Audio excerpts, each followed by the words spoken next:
লা তাকতুলু আওলাদাকুম মিন ইমলাক নাহনু নারযুকুকুম ওয়া ইয়্যাহুম।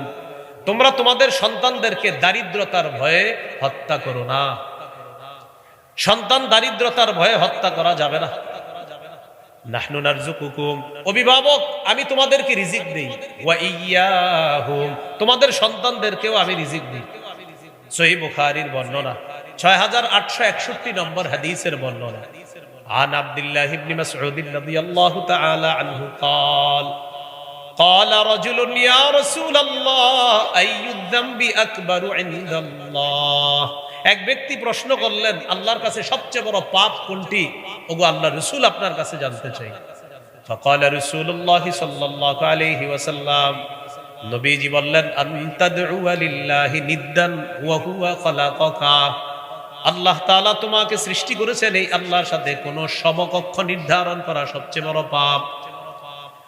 ক্বালা সুম্মা আইয়ুন ইয়া রাসূলুল্লাহ, প্রশ্ন করলেন, হুজুর এরপর সবচেয়ে বড় পাপ কোনটি? নবী জবাব দিলেন, আনতা কুতুলা ওয়ালাদাকা মাখাফাতা আইয়াতআমা মাআক। তোমার সন্তান তোমার খাদ্যে অংশগ্রহণ করবে এই ভয়ে সন্তান হত্যা করা, এরপর সবচেয়ে বড় পাপ। আপনার সন্তান আপনার খাদ্যে অংশগ্রহণ করবে এই ভয়ে সন্তান হত্যা করা, এরকম হত্যা হয় কিনা?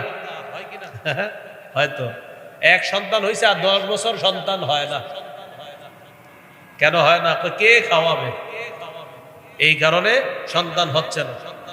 আবার ঘরে ক্যালেন্ডার লাগায় রাখছে, 2টি সন্তানের বেশি নয়, 1টি হলেই যথেষ্ট হয়। 2টি সন্তানের বেশি নয়, 1টি হলে ভালো হয়। এই স্লোগান আপনাদেরকে যারা শিখায় এদেরও 7 জন 8 জন সন্তান, এক একজনের। কারো বাপের পরিচয় আছে, কারো নাই, বাকি সন্তান 7-8 জন। তাহলে দারিদ্রতার ভয়ে সন্তান হত্যা করা বড় পাপ। ক্বালা সুম্মা আইয়ুন ইয়া রাসূলুল্লাহ, প্রশ্ন করলেন, হুজুরের পর সবচেয়ে বড় পাপ কোনটি?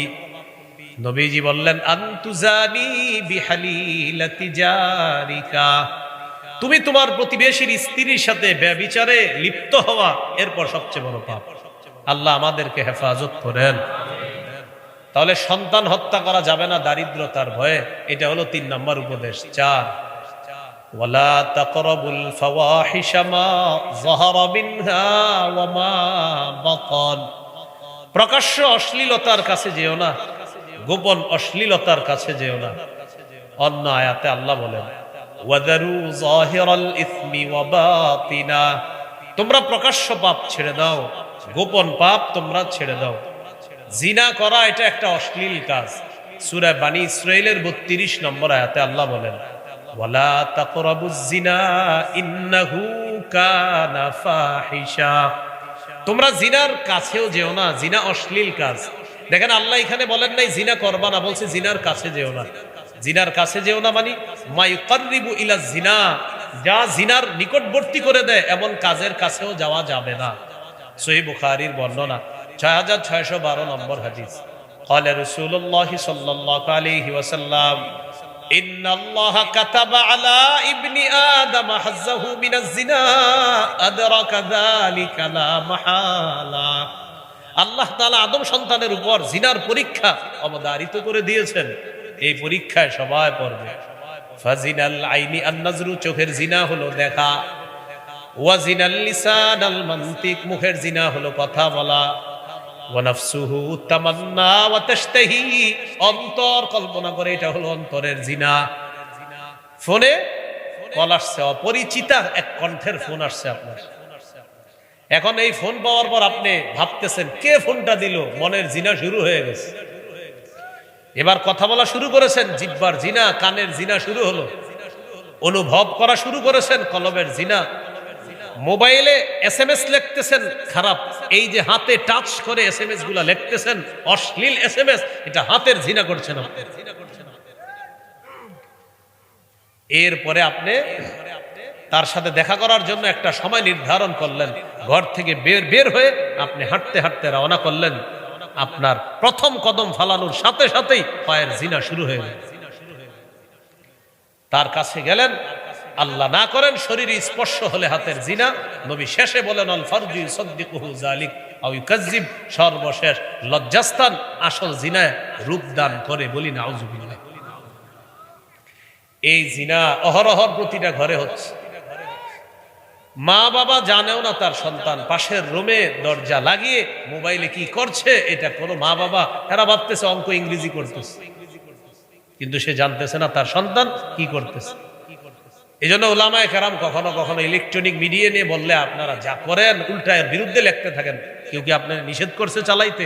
বলে নাই, বলছে এটার কারণে যারা অশ্লীল কাজ করে এটা নিষেধ। তো আপনার রাগ হওয়ার কারণটা কি? মনে হয় আপনিও ওই অশ্লীল কাজের মধ্যে জড়িয়ে আছেন।